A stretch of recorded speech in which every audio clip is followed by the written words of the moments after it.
Hey, what's up? It's the DeadEndRoad Show. Yeah. Oh, that's what we're doing. Okay. Yeah. Oh, God. Yeah. It's 2022. It doesn't feel like it. In fact, it feels like 2020, just kind of in some sort of Groundhog Day situation. Mm-hmm. But you know, still kicking the tires. Is that the right one? No, that's not the right. Rocks? Kicking the can? Yeah, no. No, not rocks. No. Kicking the can down the road. Yeah. Should we do? Let's do a segment we haven't done in a little bit. I figured since it's a new year, we could see where things are at with the collective unconscious. Yeah, because this has gone so well for us in the past. It has. I know. I think the last time we actually did it, I cut it completely, and it did not make it to air. But let's see what the cards have in store for our for this year, maybe. This would have been a good thing for the first episode of the new year, but yeah, well, I didn't think. So, you know, it's still the beginning of January. I think it counts. And while I get a last shuffle in, I shuffled before we started recording, but I'll do another safety one. Do you get into any of the like resolutions or anything like that? Do you? I always have good intentions, but sure. They end up not lasting very long. I feel like most people, that's the case. Right. Yeah. Nothing real specific this year because, like you said, it doesn't really feel any different than the past couple. So, yeah, I do the same thing. Like where I'll be like, okay, yeah, I'll try to have a better mindset or something, or like I'm gonna have more like creative output, you know. And then it just kind of it's like it's another fucking year. Yeah, instead you're doing the same bits on this show that you were doing last year. So. Hey, we have a new segment. We have a new segment coming up. Yes. So, yeah, I'm not going to do anything. We'll just do a simple 3-card spread here. We'll do a past, present, future, just to keep things simple. Because I think last time I did this, I did like a 12-card or some shit. Yeah. And boy, did that eat up the clock. Okay, let's see what we got first. So this will be our past card. And we got the 7 of Cups. And wouldn't you believe it, I didn't pull up the meanings. So let me just do a quick. By the way, this is pretty appropriate for the film we're talking about today with past, present, and future. Yeah, exactly. See, the collective unconscious doesn't lead you astray is the thing. All right, so 7 of Cups. Oops. Of Cups. So upright is searching for purpose, choices, daydreaming. Okay. 7 of Cups symbolizes imagination, choice, wishful thinking, illusion, and fantasy. The card shows a person with their back turned towards us, contemplating 7 images that are creeping out of the cups, all of which are floating in the clouds. Clouds are a representation of dreams, illusions, thoughts, and imaginations. There are numerous fantasies that are appearing from the cups, which are representative of the many visions that one sees while dreaming. The 7 cups may imply that you have a number of options to choose from. Upright 7 of Cups shows that you need to clearly see the shadows and visions in your imagination, not only in your dreams, but also in the real world. Careful of wishful thinking and alert of the choices that you make in one sense. Okay. So the past was maybe a little too optimistic. That's what I'm getting here. That's fair. And I'd say that tracks. Yes, yeah. It does. It does.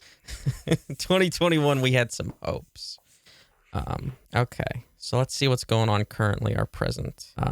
We have an inverted Ace of Pentacles. Okay. And the inversions are never usually a good sign, right? Not in my experience. Ace of Pentacles. Upright, opportunity, prosperity, new venture. Oh, okay. But that's the upright. Oh, that's the upright. Okay. Yeah, so we're taking a turn here. Reversed is missed chances, scarcity, deficiency, instability, stinginess, and bad investments. See, that's more like it. In this card, there is a single mysterious hand that comes out of the clouds, and the hand is what looks like a gold coin with a pentagram engraved on its surface. The pentacle is associated with the element of earth and seen as a sign of wealth in all things material and earthly. Below the hand is a garden which appears to be flourishing with flowers and other kinds of vegetation, giving off the aura of fertility, growth, and prosperity. Okay, so then they're reversed. Though the Ace of Pentacles usually heralds an opportunity of some sort that would lead to great gains, to see it reversed can mean that this might be a poor investment requiring much more resources than you had initially reserved, or alternatively, you might be missing your chance. When one gets a reversed Ace of Pentacles, it might mean they're about to face hard financial times, as well as a lot of elusive opportunities. At this time, you're being advised against taking large financial risks and to think all your choices through when you're given a deal. It might also be a good time for an individual to seek advice from others and avoid making rushed decisions, since the time isn't just right. It wouldn't be a good time for one to jump into a new job or business opportunity, especially if the main motivation for joining is to pursue prospects of higher financial gain. Okay. See, every time we do this, I end up questioning whether I should, continue on with the show. It might be a good time to back out. Now, this is an interesting card because, so yesterday, I was, Newegg, they do, the, like, computer parts, retailer. Mm-hmm. So they do a thing for the graphics cards. Like, it's basically a raffle for the opportunity to be able to even, like, buy graphics cards. So I threw in for a bunch of them. I was just like, let's see. You need a graphics card? No, I don't. Okay. I don't. We just got components from my brother for a computer for Christmas. Mm-hmm. We didn't get him a graphics card. Instead, I got him a CPU that has a graphics chip on it, so he could at least play like games at 1080p without it being like laptop quality, Sure. But he doesn't have a dedicated GPU. And so I threw in for some like 3060s and things like that. So like on the medium to lower end. And I don't think I actually clicked on a 3070, but apparently I did. Turns out I won the 3070 thing. So I won the right to purchase one. Yes. And so I had I had this weird choice to make where I had to decide whether I was going to spend $1,000 or not, just because I won this raffle to purchase a hard to get graphics card. So is that like one of the highest end ones? It is. Yeah, it's the same one. I have a 3070 in my computer. Ah, okay. And the reason why it was that high is, well, one, the prices have gone up because I did definitely not spend that much on mine.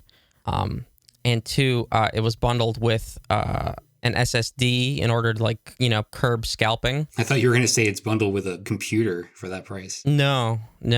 And so I had to think. I was like, well, he doesn't need that much, and I can't that price would be way more than what we spent on the rest of his components put together. Mm-hmm.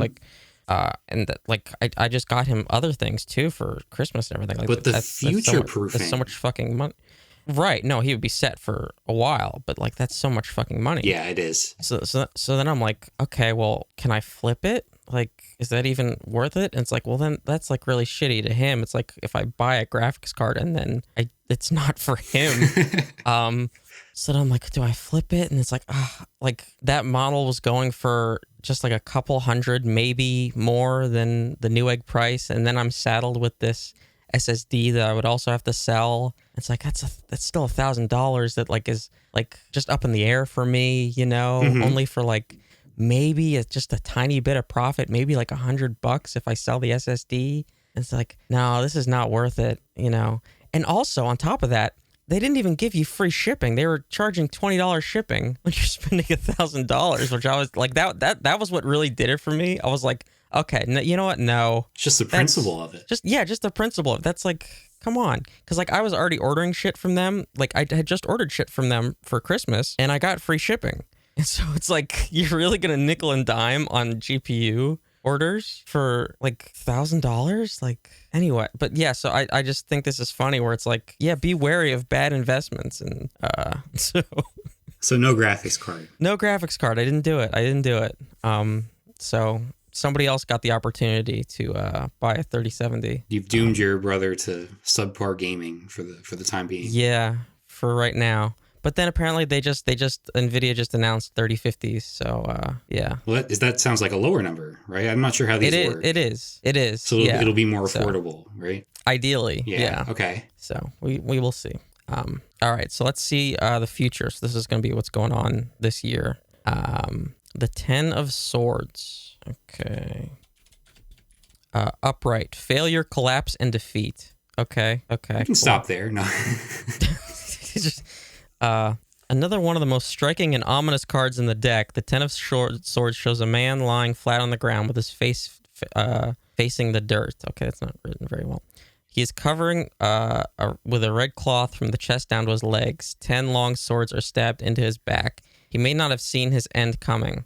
There's a terrible stillness in the air. The sky above him is black and cloudy, indicating the fear and negativity associated with death. Okay, all right. This sucks. Yeah, that's a brutal one. This sucks. I mean, I know this is all fun and games, but my goodness. The Ten of Swords indicates a major disaster of some sort. It shows that a certain force of extreme magnitude has come to hit you in your life. One that you may have not foreseen. There's a sense of betrayal that is indicated here, for the character is stabbed in the back. This seems to be a reminder that despite how much we try, we cannot control everything. There are things that are beyond our ability to change. Here, this situation is unavoidable. What a bummer. Okay, cool, fun segment. I'm glad I decided to bring this one back. Cool. That's gonna be our year. Yeah. Things are looking great. I don't even know what to say about that. I mean. Okay. Let's move on. Yep. That. All right, we got a new segment. I mean, the one good thing is that you won't see it coming, so you don't have to really anticipate it. Yeah, exactly. But that also means it could happen at any time. So good. It's not like I'm already paranoid. All right. Okay. All right. New segment. We got a new segment here. Right now we're calling it No Fucking Thanks. We've talked about NFTs quite a bit. I just got that. Oh, okay. Yeah. NFT. Okay. We talked about NFTs a good bit, and this week there were quite a few bits of NFT business that I saw, and so I figured why not just make it a whole segment. So this is No Fucking Thanks, and I got a little thing. Okay, great. So this first one, are you familiar with Home Improvement at all? The Tool Man? Yeah. Yeah. I have the picture in my head of the person like creeping over the fence. Yeah. Wilson. Yeah. Neighbor. Mm-hmm. So over I don't remember what triggered this, but was I drinking that day? I don't think I was. I got very sleep deprived, and while my sister was here and she was playing 14, I started talking to her about Home Improvement, and because I couldn't remember what that neighbor creeping over the thing was. Mm-hmm. And so I asked her, I was like, what was the neighbor's name from Home Improvement? Where I'm like falling asleep. She's like, I don't know, I didn't watch Home Improvement. Turns out it was Tom Wilson.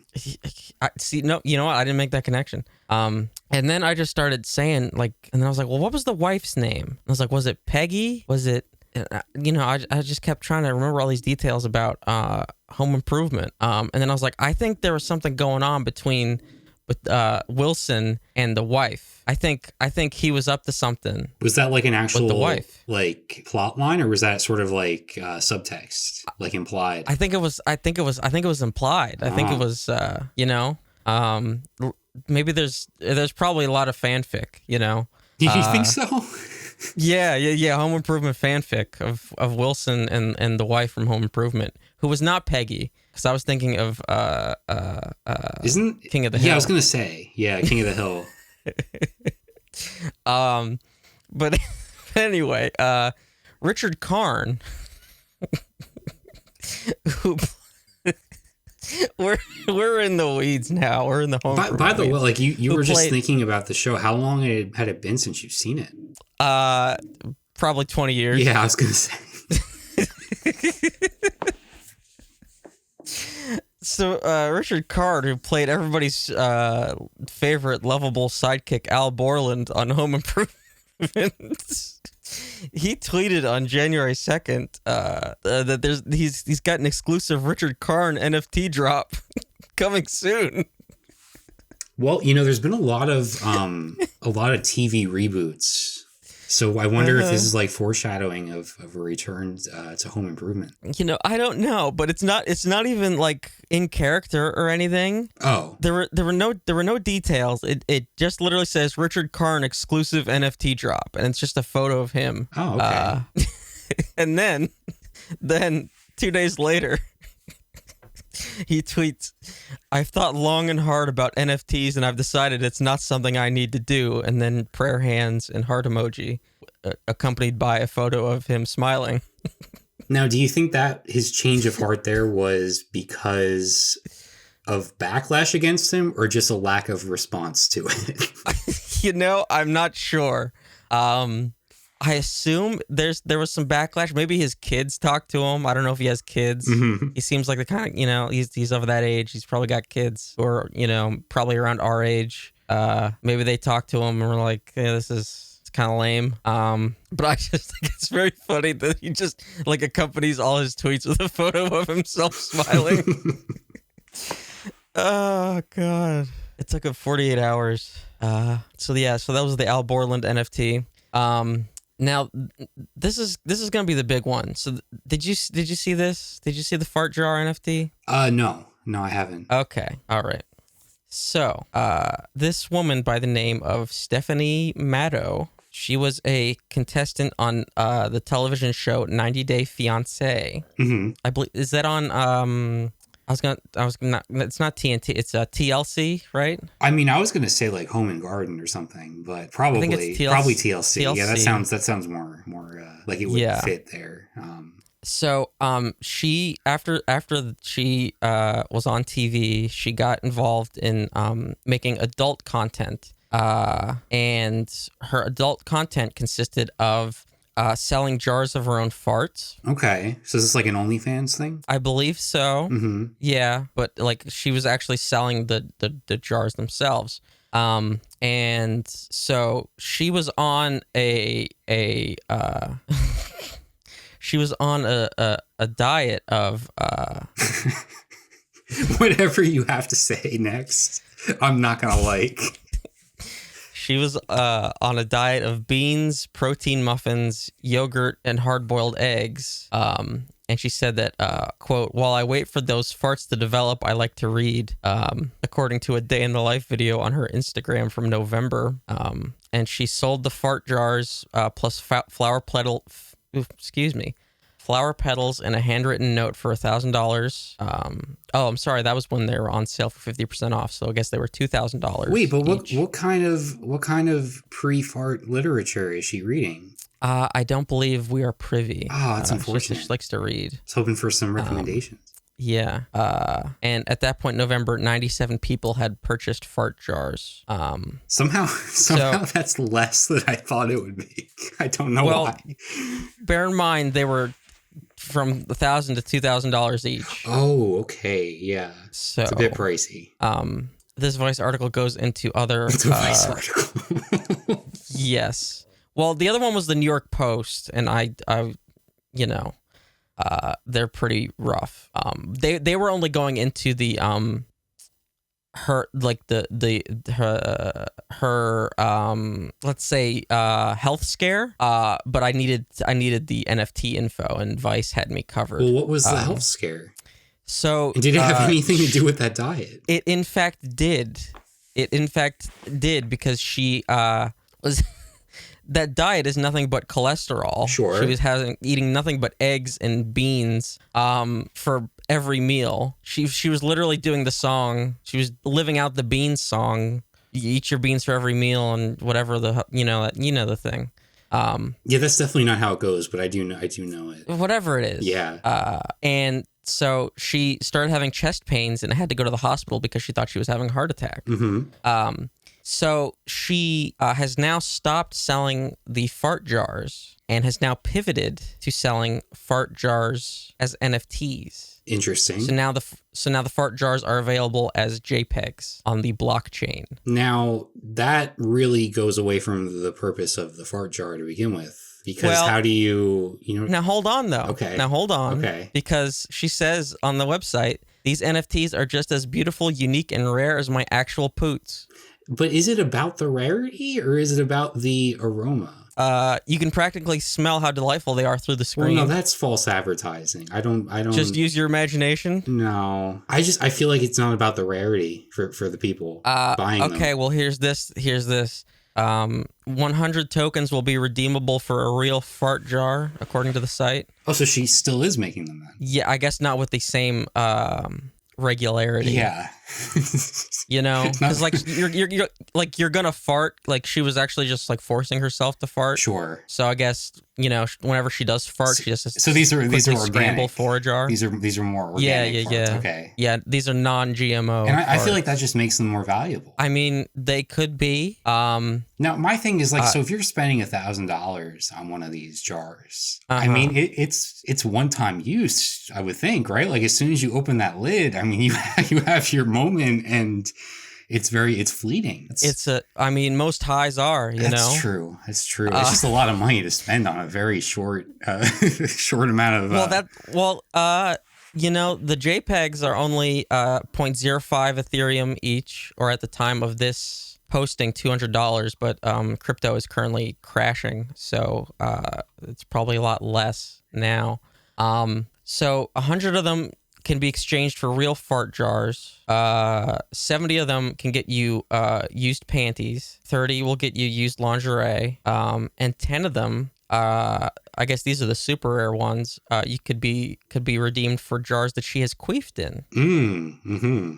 And all the NFTs get you access to a private Discord and a Zoom call. A private Discord meaning like just with her or with like fellow members of the community? So there's a public Discord that has 3,000 members. Okay. Vice says, refreshingly, it doesn't promise a future video game or metaverse like many NFT projects. Well, that's putting a nice spin on it. Okay. Quote, the Fart Jar project has no roadmap, the website states. The tokens have clear and obvious utility. If you have a rare, redeemable trait, the token can be burned for real-life collectibles, and the utility for the token will be access to the private Discord channel with reality TV star and internet sensation Stephanie Maddow. Okay. Hold on. Oh. This is very interesting. I didn't know this. She's not the first to lay a fart on the blockchain. In March, Brooklyn-based film director Alex Ramirez Malice and 4 of his friends listed a year worth of their recorded farts as NFTs. Oh, so what does it sound? Was it sound? Hold on. There's a Musk there's a Musk joke to be made here, isn't there? Oh, sure. Oh, yes, definitely. Yes. So yes, these gentlemen were selling the audio recordings of their farts. Okay, see, that's a little bit more tangible to me, because like it's not with the JPEGs, like, there is no visual aspect to this. It's air, it's air.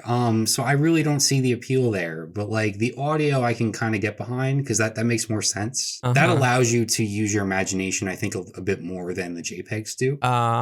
Even though I think Vice is giving her a lot of credit for the fact that some of them are exchangeable for real perks. Because it is just farts. At the end of the day, it is just farts. And they do note here. So a lot of cryptocurrencies, and Ethereum in particular, have like a sub currency that you pay as transaction fees, and that is usually referred to as gas. Okay.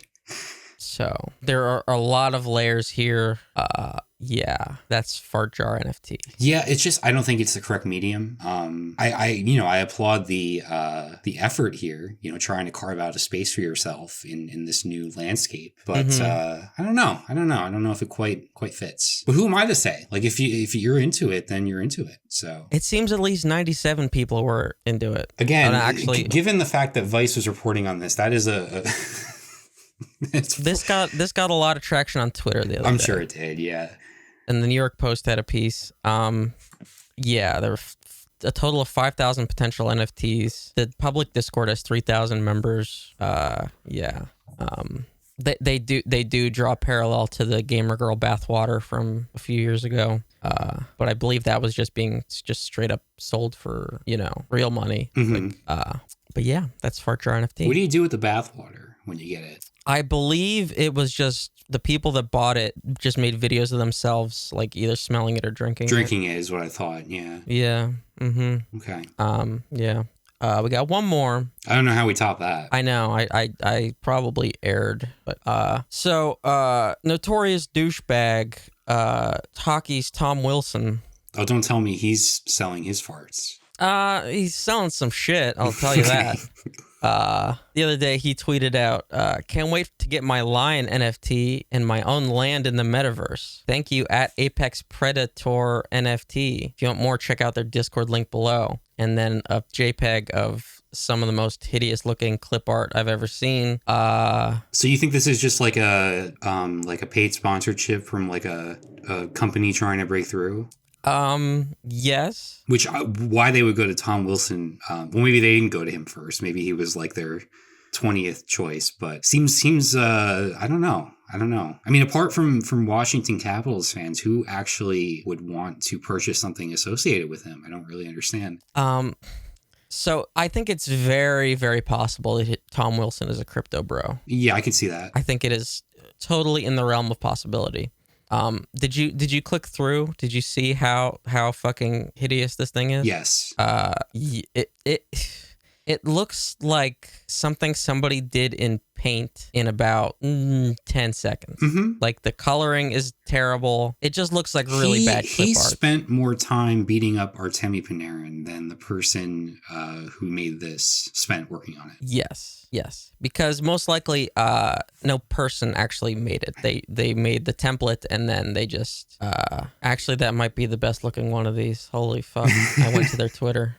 Jesus Christ. Oh my god, they're fucking like why they're all fucking ugly. All NFTs are ugly. I would rather buy a fart. If I had to than this. Also now we're getting into a lot of fetish culture territory on today's show, I believe. Is Tom Wilson a furry? I don't see the connection. How could he be? If he's into this whole shebang. Well, I don't. Is he into it, or is this just a way for him to do like a side hustle? Because I don't actually believe that he really cares about this, right? Can't you see a world in which Tom Wilson thinks that this is bitchin'? You know? Yeah, I mean, okay, anything's possible, sure. Look at this tough lion. This is me. You know? Mm-hmm. But he just doesn't like know the word fursona.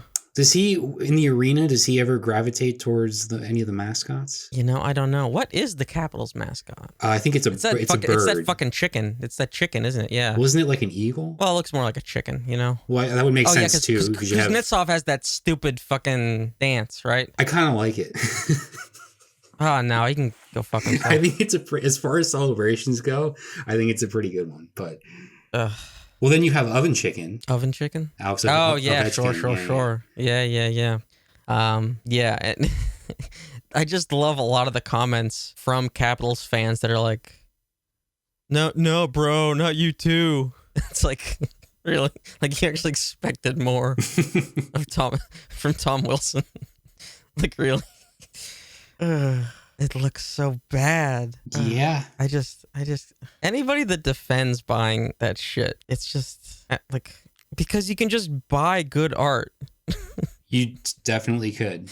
I mean, at least like with the fart jars, like that's a niche, right? Like that's a yeah. You know, that's a like thing that you can understand even if you're not into it yourself. If that's your thing, you know, exactly. And she's providing a service, you know, whatever. Mm-hmm. I don't think it needs to be on the blockchain. And clearly, really nothing needs to be. Yeah, and clearly she, you know, gassed herself out. Mm-hmm. You know, so she had to scale it back, but. But yeah, like if that's your thing, that's your thing, you know? Yeah, but with this, it's like just like garbage. Like I really don't know. Just commission an artist to make something that looks not like a turd. That's why I find it hard to believe that it's not like ironic or anything. Like I just don't get it. I know, because that's kind of what the Bored Apes like want it to be. It's like, yeah, these apes don't give a fuck that they look like shit. Mm-hmm. It's like, no, they just look like shit. Right. They just look like shit. You're not like adding 15 layers of irony here. It just looks like shit. Oh my God. All right. unfortunately, I don't think this will be the last of no fucking thanks. There are too many of these fucking scams. So speaking of like, because we were talking at the top about time not really meaning anything anymore. When did the big NFT boom happen? Was that 2021 or was that 2 years ago? It was 2021. It was last year. Oh man, that feels like they've been around forever. I know, right? Yeah, because 2020 was like when crypto started going mainstream, and then 2021 was like, okay, now how about these NFTs? Because this is like crypto on roids, and now we're trying to make metaverse a thing. So yeah, it's rough. Yep. All right, so you have a Dating is Dead again. I do. It's a quick one. Just a story that caught my eye this week. Okay. It's from a CNN article. So, Dating is Dead. It's a segment that we kind of look at the unusual, sometimes silly aspects of online dating. Now, this one is pretty brilliant, I think. So we have a story here. The headline from CNN is, this bachelor is advertising himself on billboards to find a wife. So 29-year-old Mohammed Malik, from London. He's using billboards in the city of Birmingham to advertise himself to potential suitors. And the billboard sign, it says, "Save me from an arranged marriage." And it also has the URL to his website, which is findmalikawife.com. Now, are you typing? I don't know. Are you going there? It could be down because this, this article gained quite a bit of traction yesterday, so you might have been overwhelmed. So there's a video when the. Oh wait, so apparently there's a video on his website. I typed it wrong. So as far as like the dating profile goes, it says he's an entrepreneur, a foodie, and he's religious. He's looking for someone who's working on her din, which is an Islamic way of life. It has to do with like your personal code and your social code. And then the one part that I didn't really get was to be a good suitor, your banter has to be 100. Now, does that mean like you're just like you're just like bantering nonstop all the time, or is that what does that mean? This is like some London. It's the banter. Right. Okay.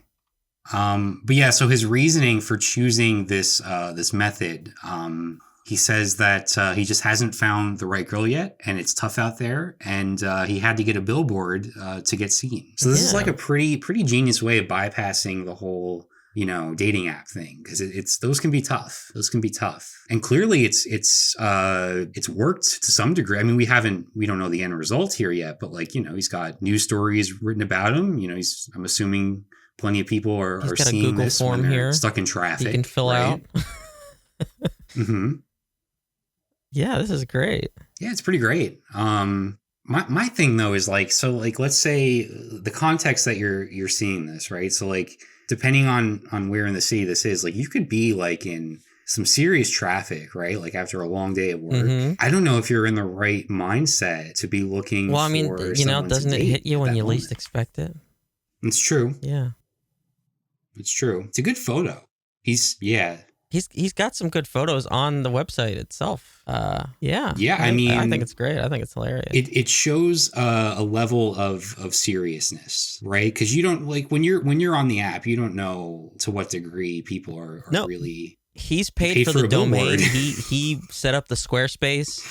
It seems like a pretty prime location too. Like it's not. He paid for the billboard. He's all in. Yeah, you think like UK, they probably don't have a lot of billboard real estate compared to like over here. How much would it cost? You think for us to get a billboard for the show, just like somewhere in New Jersey? I don't know.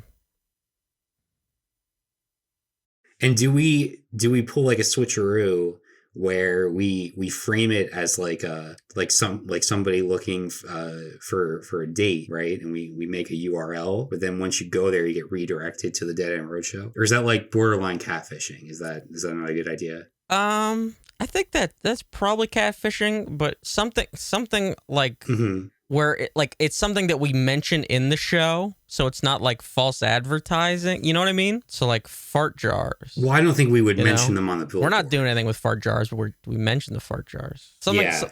Because as we saw, like we would want, if we're spending money, we would want more than 97 people to be interested. But something that gets your attention the way a fart jar does. Yeah.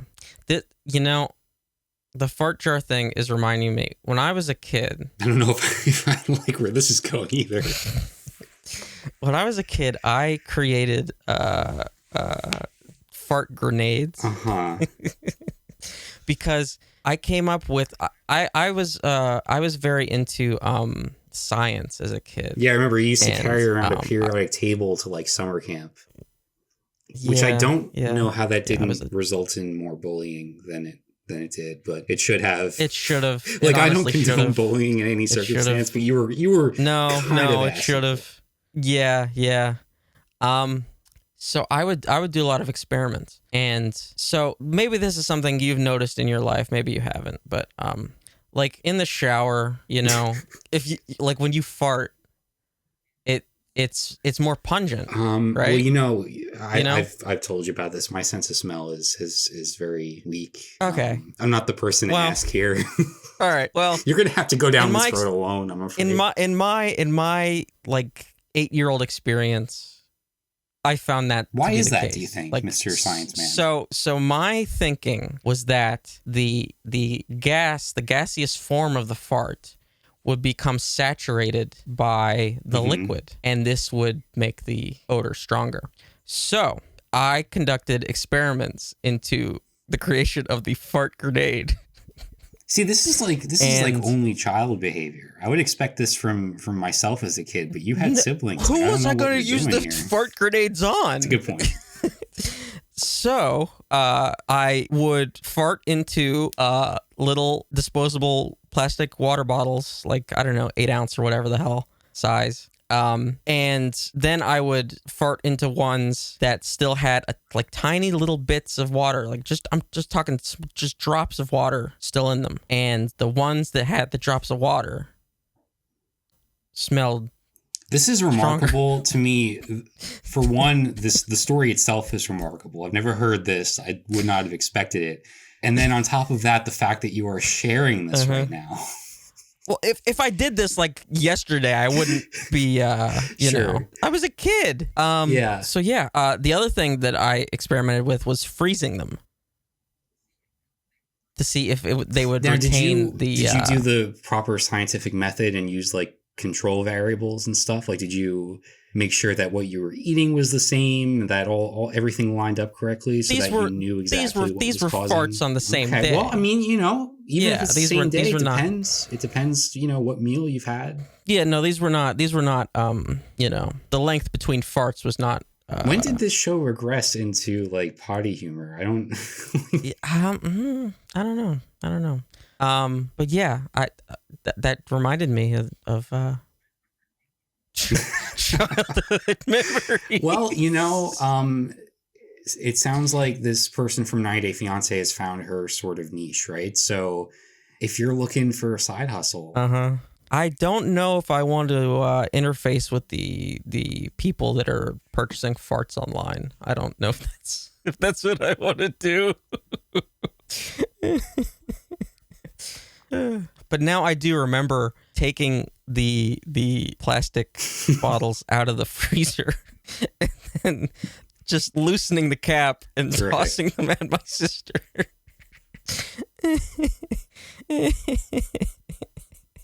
I wonder if she remembers that.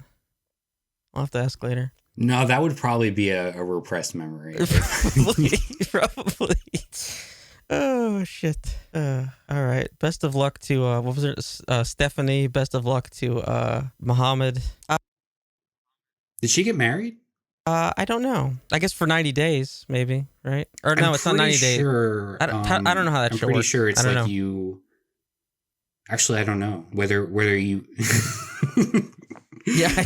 Anyway, I don't know. Yeah, normally a show like that, you get the premise immediately, and I honestly don't know what it is. Yeah, it's like, are you engaged for 90 days before you get married, or do you date each other for 90 days and then there's like a deadline? I don't know. So Princess Diana. Oh no. We might have to find a better transition. I'm going to step away for a second, and then we'll be right back, and then we're going to get into one of the best films of 2021.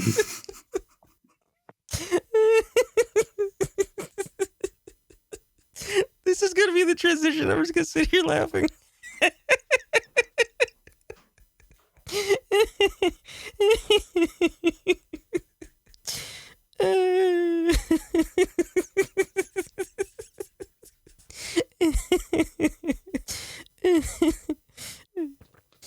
All right, so yeah, Princess Diana.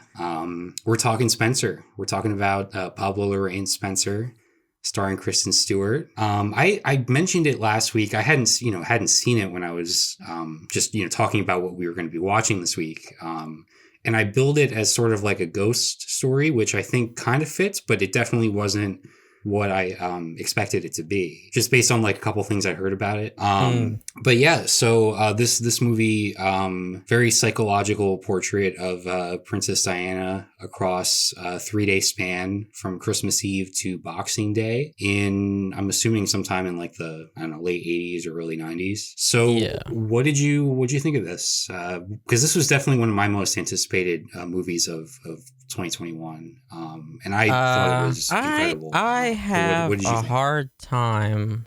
Well, this is a tricky one for me because apparently I knew a lot less about Princess Diana than I thought I knew, and I admittedly didn't know a whole lot. Yeah, I'm in the same boat there. So for me, it was sort of hard to maybe follow who the extraneous royals were and all that business. But did they really matter? To the extent that like her reactions to them and the way that she responds to them. Well, you have the Queen, which is quite obvious.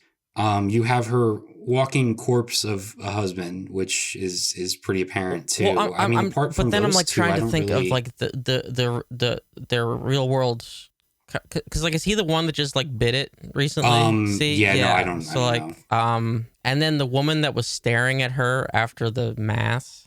That was, I believe, the woman that her husband was. So like I had to do a lot of Wikipedia after I watched the movie. So that was like I didn't know that they got divorced. Like I just thought that she died, Right. So like I don't give a shit about royal family, aristocracy, blah blah blah blah blah. Mm-hmm. I think it's actually like really nauseating. Well, then this is the film for you. Not really, because it portrays Diana to be, like this victim of whatever. She's like ostracized from the royal family and all this business. But then you look and it's like, well, she was born into British nobility. Like that was her whole life anyway. Like I find it hard to sympathize with well, that. then I guess that poses a problem. Yes. And everybody hates visiting their family at Christmas. Mm-hmm. Yeah, it's a very when you think of it that way, it's a very relatable film. Like and in that sense, it just makes it seem like she's whining more so than. No, because it's elevated. Everything's elevated. Like it's relatable with that context, like your Christmas and you're spending time with people that you really don't care to be with, but everything's elevated because of the context. And also she's not just visiting, like this is her life at that moment. It's different from like going and traveling to see some extended family members that you only see like once a year. Yeah. I don't know. I just had a very hard time caring, which is sort of the crux of it. Like the whole thing hinges on you giving a shit about Princess Diana. Absolutely. And I think even for someone with limited knowledge of like her, just like knowing the basics, just knowing like how she was publicly perceived and like her reputation and also like the stuff that she went through publicly, with like press and all that. I feel like this movie was still deeply like empathetic and quite moving and powerful. And I thought the like Kristen Stewart was just unbelievable. Like it's one of the best performances. She disappeared into it completely. Complete transformation. Yeah. That part was surreal because there would then be some certain angles where then I guess it may be like the light or something where it's like, oh right, that's Kristen Stewart. Yeah, it's always really fascinating when an actor that you know so well from other things is able to pull something like that off. But yeah, I found this to be really great. Like the screenplay was just full of like so much so many like subtle and some not so subtle, but still worked very well. Metaphors, like the whole pearl necklace was pretty brilliant, I thought. Like the way that you navigate the house and the way it explores like class and like the contrast between like the royal family and maybe like the people like the chefs and the organizers and where Diana fits within all of them. And then the psychological portrait is just so well done. Like it just gives like so much empathy towards her and her whole struggle, and it really like pays off, I think, with the final scenes, even if they are fictional. It really earned that type of ending. I was just like really I kind of loved every minute of this movie. I thought it was great. The Anne Boleyn stuff was too heavy-handed for me. I mean, it could have been, but it also wasn't like overpowering. Like it was always there on her mind because she's reading that novel, right? So it's like, to me, it felt like just enough. Like it was a nice connection to make, but it wasn't overdone. Because like, if you're reading something, it's on your mind. If you're reading it before bed, it's on your mind with things that are maybe going on in your life. So like in that sense, it worked for me.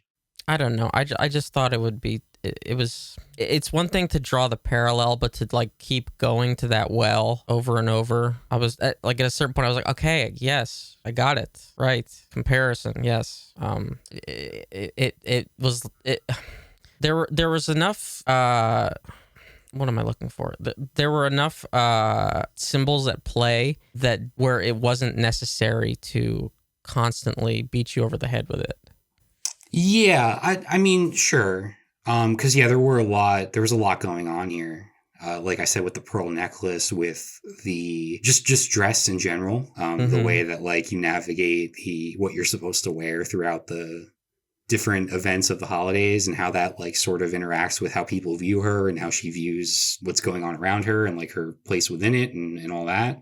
I don't know. I just felt like the Anne Boleyn stuff, it worked as far as like the whole concept of like everything from, because they even said this outright in the film. It's like everything from her past and present and future is all sort of colliding at once. And she's at like this breaking point where she needs to figure out what to do. So, I felt like that was effective. I thought it was a really smartly written film, and obviously brilliantly directed too. Like just like the way that you navigate this world through her, and just like the way that the camera interacts with her and her surroundings, it spoke so much without really having to say anything, So yeah, I was just super impressed with it. And then like I was going to make a joke about how this is like the most elaborate KFC advertisement ever. But like, and like that, the ending, like, was almost a little bit too on the nose to work, but it did work. Like I thought it was such a terrific ending. And I'm assuming you don't really feel the same because you didn't have that connection with the character to begin with. I thought it was fine. It was just, I immediately had to go like, all right, so yeah, I got to figure out who the hell Princess Diana actually was. Like I needed to like, because it felt like a portrait. I was getting a portrait of a character rather than this being a biography, which is fine. But then I was like, well, now I feel like I need any kind of backing material, because like I felt like I was now like adrift. Wait, but is that a good thing though? Because now this film has gotten you interested in the real life person. No, okay. I mean, yeah, I'm sure I'm not far from an expert on Princess Diana or even any of the like everything at play there, but like I'm sure this took quite a few liberties, right? Like it had a purpose on its mind, and it sort of fulfilled that purpose, whether it was true to life or not. But like it does seem like it was written with very much like a lot of empathy towards her. Yeah. You know, like it was a lot of respect and sort of empathy towards like what she yeah lived, you're lucky I didn't watch this on like Tuesday, because then I would have scrapped the rest of the show and this would have just been Princess Diana conspiracy theories. Oh no. Yeah, we did. So you're lucky I watched it last night. Like, what are the well-known ones? Do you have any off the top of your head? I skimmed the Wikipedia page. And there was in fact a movie that was produced by the who was the guy that was in the car with her, the like her boyfriend. So you're saying an actor in this movie produced a different film about? No. Oh, okay. The real one, when she actually died. Well, anyway, his father like produced a movie of like what he thought actually happened. And like it was like not allowed to be released in the UK or the United States because they were afraid that it would they'd get sued out of oblivion. And I'm very curious what I would be interested in, and I don't know if this exists or not. I mean, I don't know if anybody's like gotten the chance to like ask, but like for someone like Harry, her son, to see this film, like what he would think about that. Be very interested to hear. Yeah. I considered that, but then I was like, then I don't give a shit. Okay. This is like a fundamental problem for you now with this movie. Yeah, it's something that you really can't overcome. Yeah, because I was like, oh, I wonder, but then I was like, does it matter? I don't care that much. I don't care that much. Because Diana, as far as I understand it, is someone who carried herself much differently than anybody else in the royal family and was interested in different things. And for me, like it seems like this movie, especially now, knowing what we know about Meghan Markle's whole experience, right? And the way that the whole like institution that is the royal family treated her and how she was able to get away from it, like that resonates. They shouldn't exist. Even more. Right, well, sure, of course, but they do though, and they have made a major their impact. Their only relevance ways, now is people paying attention to them, like at a fundamental level. They only exist as state figureheads, right? They're this vestigial limb attached to the United Kingdom. So if you stop giving a shit, they can go away. Like, but see, the thing is, like, this movie for me is not about them at all. Like, it doesn't require any sort of interest in that whole institution. It's about Diana and just like Diana alone, right? Yes, and she is also a product of that culture. I suppose in a way that like anybody is a product of their surroundings, but I think there's a lot more to it. She was born into nobility. She was a playmate of the royals. Like, she was bred for it. So you can't like it's not this like the fascination with the royals is like a like the vestiges of a childhood, fairy tale belief in princesses and knights and shit like that. And I think that she is seen, and maybe this is because of the way she acted or whatever, she was seen as this outsider, and she was treated so terribly by them. But it's like she was also a stuck-up little rich girl too. Okay. Like, Christ. It's true. See, I was hoping. I mean, I'm somebody who has very limited knowledge, so I really can't say too far beyond the bounds of. She was born to an archduke or some shit, whatever the fuck his title was. What was it? A viscount. Even more ridiculous. Even more a viscount. Her father was a viscount, John Spencer. That's ridiculous. Well, I mean, I see what you're saying. I do see what you're saying because there is sort of like a conflict there with the way the movie portrays her, especially when it comes to class, right? Like, because it is like she's breaking away, and the name Spencer means something that is far different than who she was in the royal family. But ultimately, I guess it doesn't, right? You know, any other like wife reclaiming their maiden name. She's reclaiming. Yeah, I mean, her childhood home was literally across the fields. Yeah, and it was a manor also.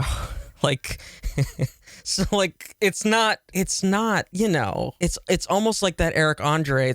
It's almost like, did Margaret Thatcher have girl power? It's like just about to be that. No, because I think what you're saying is true, but I think the way this movie operates, it's relatable in a way that if you remove the context of like, well, yeah, of course, if you remove the context, I don't know how to explain it, but it works on an individual, like on a personal level, and I think it works so well that it really kind of, you can suspend your, I guess, some of the knowledge, right? Because I mean, there is a conflict there, but I don't know. I mean, you can be brought up a certain way and then still like transcend that and represent something different, right? Because she did mean something different to a lot of the public. Like the public related to her in a way they didn't relate to pretty much anybody else, as far as I understand. I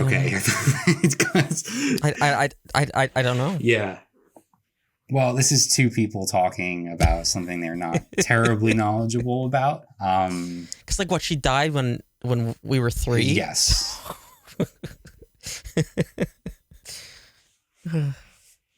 I think the performance was great, amazing. Yeah. And I think, but I think part of that is sort of what bothers me is that like the movie is, everything is orbiting Kristen Stewart's performance, right? Like she has like this incredible gravity to it where everything is just sort of swirling around her. And so is that what is that doing to, I don't know what I'm trying to say. No, I do think it works better because, as you said, like everybody or most people have that experience, especially in the holidays, where you're somewhere you don't want to be with people you don't want to be with. And I think on that level, the movie works incredibly well because it's like it's this like push and pull for her, this struggle that also extends to like, for her, in her case, like fame and public perception, and this idea that she's like, obviously there's a long history of like with women in the public eye, it's like being scrutinized for things that people perceive that she's like, it's like a mental health thing, right? Where it's like, oh, she's crazy or something like that. But in fact, it's the circumstances that she's in. Like there's that scene towards the end of the movie with Sally Hawkins' character, where Sally Hawkins' character makes this like confession to her and then says like, yeah, you don't need a doctor, you just need somebody to love you. Right. And then you see Diana smile for like one of the first times in the film. And there's just like this shift in the air around them. And like the entire, like her whole mood has changed in that moment. And it's such a contrast from what she was dealing with in the house. Like, I just thought that all worked so well. You know, it's like this big, like, relief. It's like a, you know, like they're in a car, like near the beach or whatever. So they're completely removed from that situation, even if just temporarily. So it's like this just like huge relief sets in for both the character and then for the person watching it too. And then of course she comes back and she has this very dramatic confrontation in that open field with the hunting sequence that's going on, which I thought was really great. Okay, here's what I think I was getting at. So like the whole movie is focused on not only Diana, but on Kristen Stewart's performance, and that everything else is like on the periphery, where basically, well, when you say not only Diana, performance but itself, Kristen Stewart's performance is Diana. Like, so what's there the is distinction there? Not a scene or a moment that does not like feature her at all, I don't think. Maybe just the beginning before she's introduced, when the two housekeepers are talking, you know. I think that's it. Like every performance aside from Kristen Stewart's is like basically as a way for them to like tee up these softballs that Kristen Stewart needs to whack out of the park. Do you know what I mean? So like it and the other characters, like the performances are doing that, and then the characters are also doing that for Diana, and it feels really self-indulgent in a way, where like even I don't know if I agree that the characters are doing it for Diana. I think the characters are trying to reel Diana into this whole organized event or series of events that are supposed to have like the tradition of what's going on at Christmas time. I disagree because it's her children too. What about her children? It's her children too. They're doing the same thing. They're indulging her. They're it's the policemen outside who catch her in the middle of the night sneaking around. They don't call it in. It's like all these little things. They just kind of indulge her in whatever she's going to do. It's the head butler guy who just says, well, if she's going to go to her house, she's going to go to her house. That's what she wants to do. They just sort of like let her kind of do whatever. Well, isn't that sort of the class distinction too? Because she has that conversation with the chef when she goes down to the kitchen, and you sort of get insight into how the people working at the like manor or whatever, castle, whatever you want to call it, how they view her, and like the way they talk about her, and how that's different from how they usually talk about the royals. And so there's like sort of this public perception of her, and like the way that the people, even like the people working there, relate to her in a way and are almost like rooting for her. And I think that sort of probably mirrors stuff that's like true to real life at the time, right? Mm-hmm. Even the queen in the one scene where they talk to each other, okay? The queen says that, oh yeah, my girl didn't pick out this dress or whatever. I picked this one out, which is just affirming the same shit that Diana was doing. They're allowing her to do kind of whatever she wants, but she feels like that she's so boxed in or whatever to this whole, ordeal. You say they're allowing her, but how are they gonna like? You see the tension and the mood when she walks into like the dining room, because you see because we're centered around her. The camera does not move from her ever.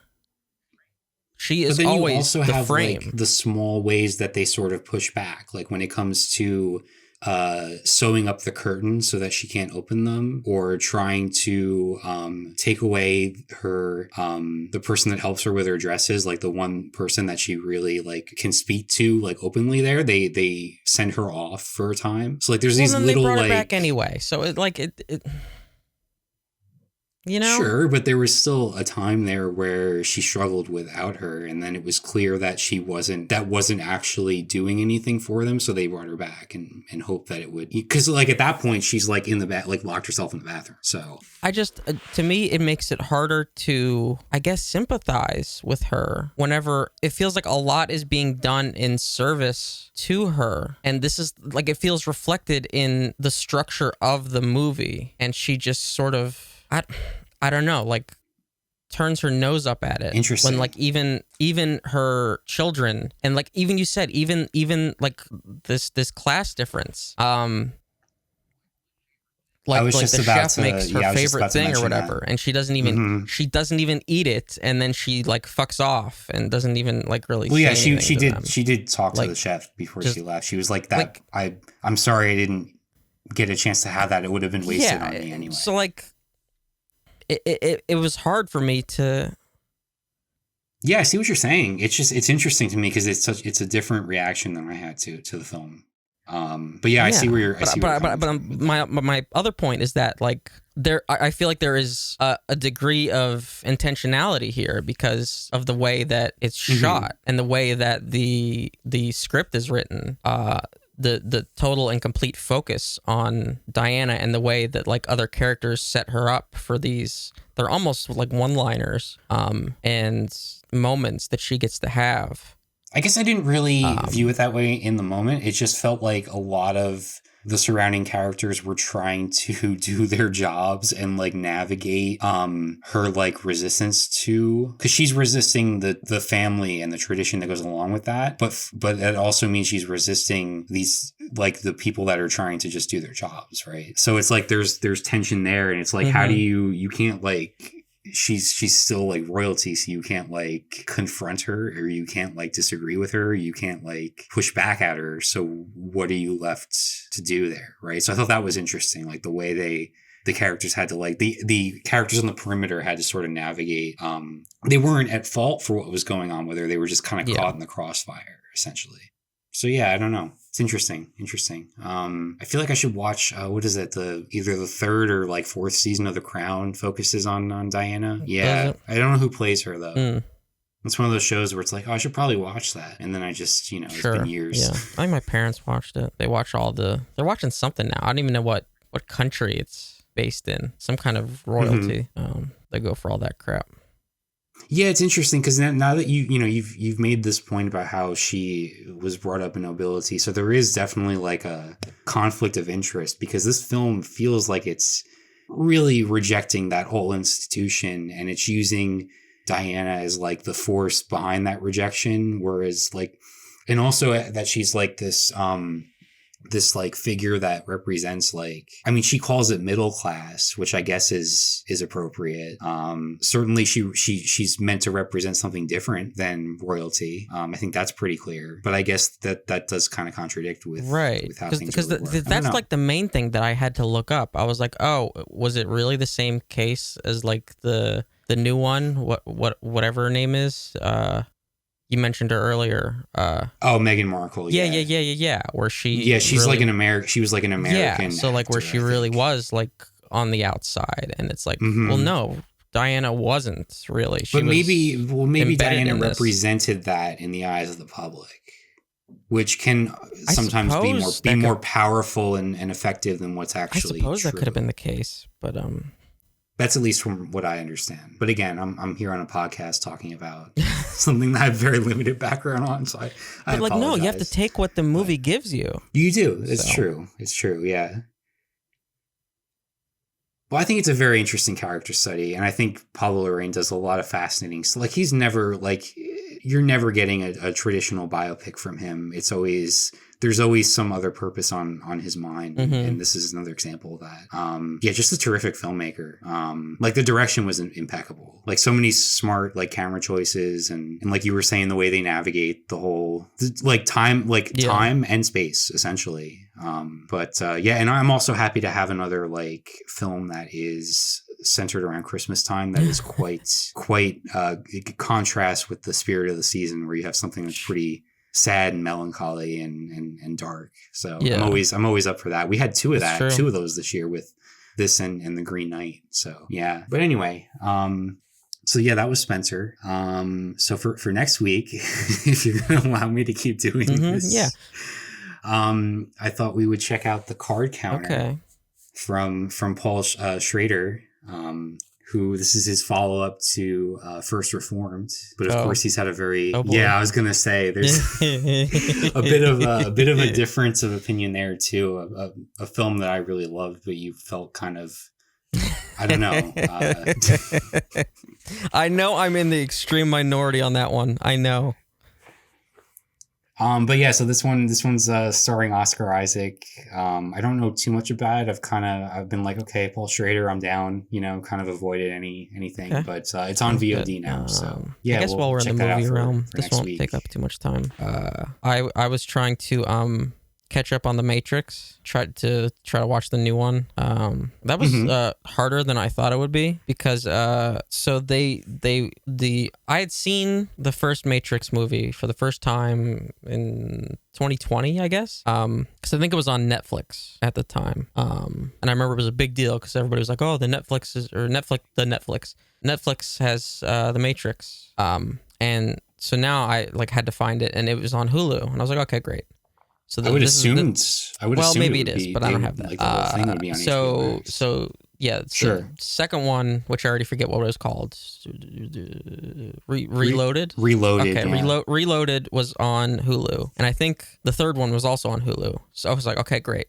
So I watched that one New Year's Eve. And I was like, oh yeah, okay, it was okay. I don't remember liking it as much as I liked the first one. And it's kind of weird because it's basically, have you seen it? I have not seen a single Matrix. Yeah, it's a blind spot for me. Oh, okay. Well, so the second and third are basically two halves. So it's a trilogy, even though it's really like a movie and like kind of one sequel split in half. Which is weird because 2 and 3 are like 2.5 hours long. Each? Oh wow. Each. That's a mini series. Yeah. So I was like, okay, yeah, the second one was okay. All right. And it's like, and it like sort of has a hard, not like a hard cliffhanger, but it's like, all right, yeah, to be concluded. Like, gonna wrap this shit up. How much time was there in between? Do you know? 2 and 3. Yeah. They came out the same year. Oh, okay. Yeah. I don't know how far sense. apart, but yeah, same year. Because that was 2003, I believe. And so then I went like a few days later to go watch the third one, and it wasn't on Hulu anymore. I was like, okay, well that's annoying. So I was like, well, is it on anything else other than HBO? And I was like, nope, no, it is not. So I had to go grab that. And I should not have. Oh no. Because it like I was on my phone the entire time. Like it was I could not pay attention to it. It was it felt like it wanted to be a different sci-fi movie than like a Matrix movie. Because all of a sudden now you're just like, it was just battling a bunch of robots with a bunch of characters that you don't really know. And like it concludes the story, but it's like, who gives a shit? And it was so long. Oh my God, was it long? It just a really weird series of films. So have you gotten to the new one yet? No, probably not yet. Give it a couple days at least, right? To get over that one before you truly, because everybody seems to love this new one. So hopefully they've really. I've heard a lot of mixed. Well, I things. mean, when I say everybody, I mean like Letterboxd and like film Twitter. So I'm very limited. Like everybody to me is like those two communities. So. My perception could be skewed when it comes to that. Yeah. Sure. But yeah, just a strange, because part of me is thinking that like, okay, well now this kind of makes sense. So this fourth one is sort of like the third one, like really, because 2 and 3 are, two halves of a movie, even though they're fucking enormous. And really, at least half of each could have been cut, especially half of the third one at the minimum of that movie. Holy fuck, was that thing just full of a lot of nothing. But like, so yeah, you have one like really good movie, and then you have one that's okay, and then one that's just a dumpster fire. Maybe not dumpster fire, worse. Just like fucking boring, which is probably worse. Yeah. So at least the dumpster fire, you can kind of look at it and see what's going on. So yeah. That was me trying to get into the Matrix. I don't know. You're going to see I think the new so, one, yeah. right? I've heard some. Yeah, I've heard like people have said it has a lot to say about like sequels to like franchises and like returning to something, and it's like apparently very self-aware, which I'm interested to see how they tackle that sort of thing. I've heard that it addresses any potential criticism it can have of itself. Yeah, that sounds very interesting. I do want to. Now, is it in my situation? Would it be possible to just watch that first one and then? Well, I guess you can't really say because you haven't seen the new one yet. But I'd probably have to see them all. I have no idea. Part of me thinks you probably could get away with it. Oh, yeah, which I'd hate to do that. But and read like I'm someone who really struggles with summary. Action movies in general. Like Keanu is tough for me because it's like I struggle with trying out John Wick and like. Well, here's it's really cool to go back and like watch movies, like action movies from whenever they were still doing practical shit. I think the fights starting in 2 start to drag a whole fuck of a lot. Like they're just way too long. This is just a lot of kung fu. This is just a lot of karate chopping. I'm talking like this is like a 10-minute plus fight. Like, come on, let's wrap this up. Yeah, that's a problem for me because like as soon as like there's an action sequence in a movie, my eyes kind of like glaze over and I lose focus because I don't really care ultimately. Okay. Well, that was me in the third one, especially because it's just kind of a lot of they crank up the CGI and it's just like a lot more robots and shit. So I was like, okay, all right. Like I'm somebody who thinks that Marvel movies are at their best when it's characters like bantering in a room together. So I don't know. Yeah, but like the first one, I think not only holds up, but is like just a good movie. Oh, I don't doubt the quality. But it's just like it's one of those things where it's just not my genre, I guess. Yeah, but it is like such a difference to see like an action sequence now compared to one from 2001 whenever they were doing everything. Like you can actually see, oh, that's like an actual person that just did like, you know, a somersault, you know, just like basic shit like that. I say basic, you know, it takes a trained stunt person, you know, that probably had a high risk of hurting themselves, but yeah. Wasn't there like going back to like the 20s or whatever, one of the first like actual like moving pictures, there was a stunt where it involved like a moving train and the actor like broke his neck and continued on with the scene, and like that's the one that actually they went with in the film. Yeah, I think that sounds familiar. Doesn't get more real than that. No. But yeah, and like I said, the second one is okay. You know, I just think it's probably too long. So like if you wanted to see the new one, I would say just at least watch the first one. And you should just watch the first one anyway. I'll do that, and then I'll report back next week. Since I said that now on air, okay, I'll hold myself to it, because otherwise, like it's one of those things where I'm sure I'll probably end up liking it. Once I actually force myself, but it's like once I actually sit down and watch it, I know I'll probably enjoy it just on the fact that it's probably a good movie. But it's like the fact it's like an action movie is what gets me to like hesitate.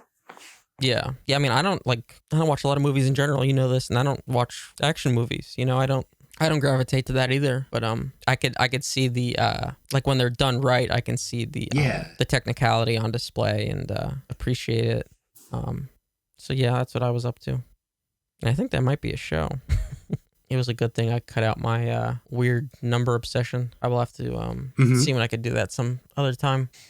I mean, you know, I don't know what it has to do with apart from number stations, but speaking of numbers and stations, I don't know, are you checking out Station 11 at all? HBO series? No, what is that? Yeah, it's from Patrick Somerville, who worked on The Leftovers. And it's an adaptation of an Emily St. John Mandel novel, who's this terrific Canadian author. And it's like it's a post-pandemic, a post-apocalyptic series. Really unfortunate timing because it started production like before COVID, so it's not like one of those things where it's like a response to COVID. It was planned beforehand. But yeah, like every episode has like knocked me out. It's been absolutely fantastic. It stars Mackenzie Davis. It's like it has a Leftovers feel to it in a lot of ways, like the way it explores like its themes and like the sort of like just like the nature of like the worlds reminds me of The Leftovers in a lot of ways, but it's also very distinct. It's very much its own thing, and it's been like brilliant. I've been like so into it. It's been my favorite TV show that's come around in quite a long time. Yeah, and it centers on this. Well, it's actually doing a lot of things because it's going back and forth in time, and it's connecting characters that you don't know who they are at first, and then things kind of like come into place. But for the most part, it's centering around this troupe of like performers that go around the post-apocalypse, and they perform Shakespeare exclusively. So, I mean, I know you like Shakespeare, so that might be of interest. They only perform Shakespeare. Mm-hmm. Yeah. But it's terrific. It's got a great cast. It's extremely well written. It's great. It should be, by the time this podcast comes out, I think all the episodes will be available because they've been doing 2 a week. So I think the season's almost over. Okay. But yeah, I've been super impressed with that. Nice. All right. I think that's going to do it for us. Thank you so much for listening, especially if you stick it out to the end. We really do appreciate it. As always, you can follow me on Twitter at DeadEndRoad. Check out the Facebook at facebook.com/DeadEndRoadTV, twitch.tv/DeadEndRoadTV. I'll probably be streaming raids, and the VODs will be up afterwards. If anybody cares to see what the new 14 raids look like, you can do a YouTube search for DeadEndRoad TV and send us anything at all. The email is video@deadendroad.co. And check out, we made a Spotify playlist from 2021, some of our favorites from last year. The link is in the description. Oh, I forgot to mention, and also, because you just reminded me, that score in Spencer was unreal. Yeah, it was good. No, it was better than good. It was extraordinary. That was a terrific score. Like, that added so much to the film. But we don't need to go back there. We don't need to. We already spent enough time. And if you got a second, if you can give us a rating on your podcast app of choice, if they allow you to do so. I know some of you listen on Apple Podcasts because I can see you. So if you could do that for us, that would really help us out. It helps with discoverability and things like that. All right, that was a show. We did a show. Yeah, we will see you next time. Take it easy. All right.